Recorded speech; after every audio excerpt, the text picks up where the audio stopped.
ஸ்ரீமதே ராமானுஜாய நமக. இந்த கலியுகத்தில் அவதரித்த ராமானுஜர் பெரிய மகான் இல்லையா? அவர் ஜெகதாச்சாரியர்.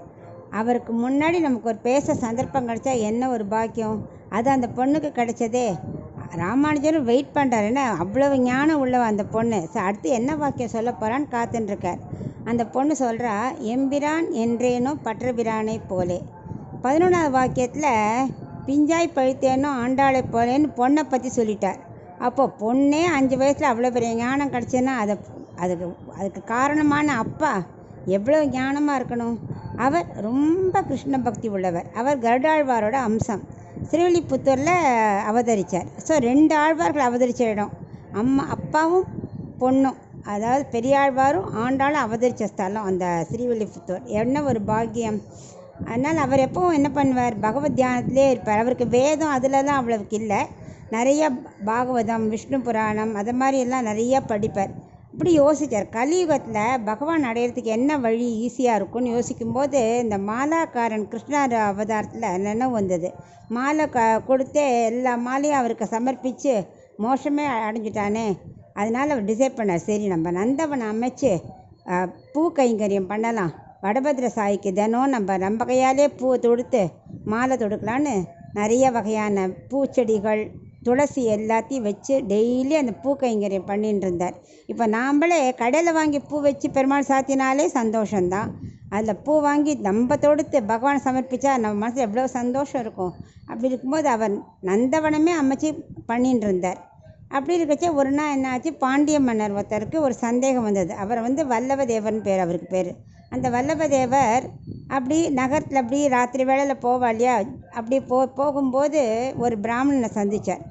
அவர் சொல்கிறார், அவர்கிட்ட கேட்குறார், யார் பரமபுருஷன் அப்படி அந்த பிராமணன்ட்ட கேட்டால் அவர் சொல்கிறான், யார் அடுத்த ஜென்மத்தில் நல்ல கதி அடைந்து இந்த ஜென்மத்திலே முயற்சி எடுக்கிறானோ அவன்தான் அவனை பற்றி நினைக்கிறவன் தான் பரமபுருஷன். அதாவது மழை காலம் வரத்துக்குள்ளே வெயில் காலத்தை சேர்த்து வச்சுக்கிறது இல்லையா, அதே மாதிரி வயசான காலத்தில் போய் தான் அப்போ வேலை செய்ய முடியாது, இப்போவே சேர்த்து வச்சுக்கிறோம் இல்லையா. அது மாதிரி நம்ம அடுத்த ஜென்மாவில் என்ன பண்ணுவோம் இப்போவே நம்ம பிளான் பண்ணி சேர்த்து வச்சுக்கணும்னு சொல்கிறான். அது ராஜாவுக்கு அவ்வளோ புரியல.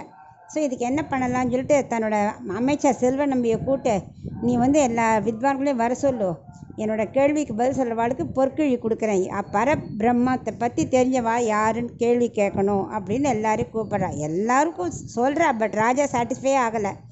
ஒரு நாள் என்ன பண்ணுற, விஷ்ணு சித்தரோட கனவுல பகவான் நீ போய் சொல்லு அப்படிங்கிறார். கிருஷ்ணர் சொன்ன உடனே இவருக்கு என்ன பண்ணதில்லை, எனக்கு என்ன தெரியும், நான் ஒரு வேதமும் படித்ததில் பூ கைங்கிறது எனக்கு ஒன்றுமே தெரியாது அப்படிங்கிறார். நீ பரபிரம்மத்தை நம்புறியா இல்லையா, நான் பரதத்துவம் உனக்கு தெரியுமா இல்லையா, அதில் நம்பிக்கை இருக்கா இல்லையாங்கிற. கண்டிப்பாக அப்படின்னா, அப்போ நான் உன்னோட அந்தர்யாமியாக இருக்கேன்னா இல்லையா, நான் உனக்கு உதவி பண்ணுறேன், நீ போய் சொல்லு அப்படின்னோடனே பகவான் சொல்லியாச்சு, அப்புறம் மறுக்க முடியுமா. அவர் கிளம்பிடுறார். கிளம்பி அடுத்த நான் காம்புறேன். அவர் பாவம் ஆஸ் யூஷுவல் சிம்பிளாக போன உடனே அங்கே இருக்கிற மக்கள்லாம் அந்த வித்வான்கள்லாம் சிரிக்கிறா. நமக்கே ஒன்றும் தெரில, இவன் வெறும் பூக்கைங்கன்னு பண்ணிட்டு இருந்தவர், இவருக்கு என்ன தெரிய போகிறது அப்படின்னு சிரிக்கிறா.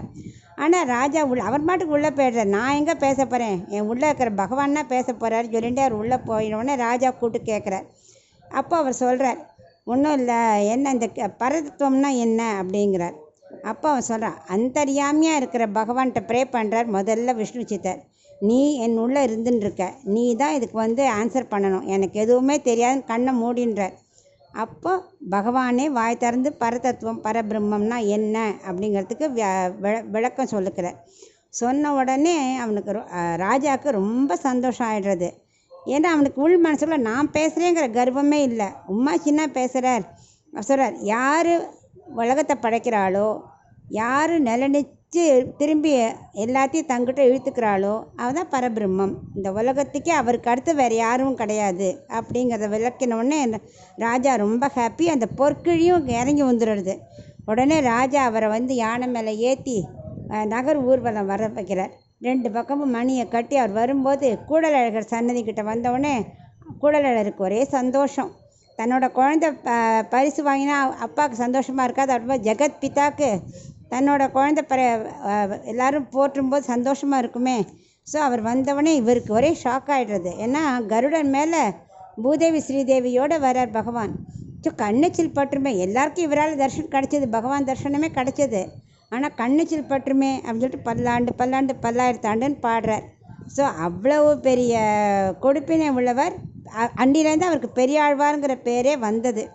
அப்போ இந்த பொண்ணு சொல்கிறா, இப்படி கைகூப்பி அந்தராமியாக இருக்கிற பகவான் சொல்லுவார், நமக்கு ஒன்றும் தெரியணுங்கிற அவசியம் இல்லை, அவருக்கு தெரியுங்கிற அந்த நம்பிக்கையோடு அவர் சொன்னாரே கைகூப்பி, அந்த திட நம்பிக்கை என்கிட்ட இல்லையே அப்படின்னு அந்த குழந்தை இப்போ ராமானுஜர் சொல்லின்னு இருக்கா. எம்பிரான் என்றேனோ பற்றபிரானை போலே. அந்த திருடமான விஸ்வாசம் இருக்கணும். பெருமாளுக்கு கைங்கரியம் பண்ணுறதே நமக்கு பெரிய பாக்கியங்கிற எண்ணம் எனக்கு இல்லாமல் போயிடுத்தே. நான் இந்த ஊரில் பகவானை நம்பி நான் இருக்கலையே, என்னை காப்பாற்றுவாரா மாட்டாரான்னு பயந்துன்னா நான் போகிறேன். அவர் அந்தர்யாமியாக இருக்காருங்கிற ஞானம் எனக்கு இல்லையே அப்படின்னு அந்த பொண்ணு புலம்புறது. இதில் நம்ம என்ன தெரிஞ்சுக்கணுன்னா, நம்ம செஞ்சோன்னு நினைக்கக்கூடாது. பகவான் நம்மளை வழி நடத்தி போகிறார். அந்தர்யாமியாக அவர் நமக்குள்ளே இருக்கார். அவர் பேசுவார், நம்ம பேசக்கூடாது. நமக்கு என்ன வேணுமோ அவர்கிட்ட விட்டுட்டு அவர் நமக்கு வழி வகுப்பார். அந்த திருட நம்பிக்கை இருக்கணும். அதுதான் இந்த வாக்கியத்துலேருந்து நம்ம தெரிஞ்சுக்கிறோம்.